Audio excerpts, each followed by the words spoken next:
America மற்றும் Iran இடையேயான பதற்றம் திருப்பங்களுக்கு மேல் திருப்பங்களை கொடுத்து தீவிரமடைந்துள்ள நிலையில் இரு நாடுகளுக்கும் இடையிலான பேச்சுவார்த்தை தொடர்ந்து நடைபெற்று வருவதாக மத்தியஸ்த நாடான பாகிஸ்தான் தெரிவித்துள்ளது.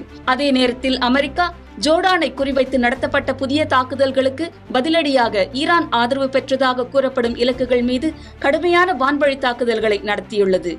இதனால் குறுகிய கால அமைதிக்கு பிறகு இருதரப்பும் மீண்டும் நேரடி மோதலில் ஈடுபட்டுள்ளன.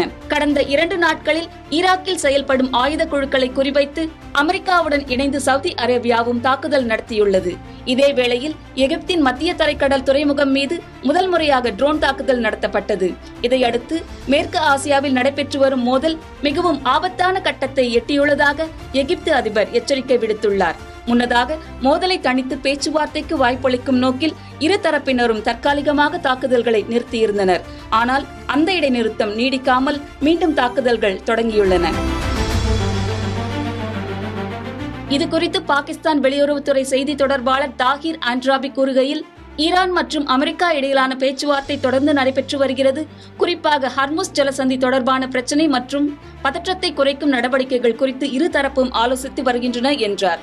இதனால் மேற்கு ஆசியாவில் நிலவும் பாதுகாப்பு சூழல் மேலும் பதற்றமடைந்திருப்பதுடன் அடுத்த கட்டத்தில் நிலைமை எந்த திசையில் நகரும் என்பது குறித்து சர்வதேச நாடுகள் உன்னிப்பாக கவனித்து வருகின்றன.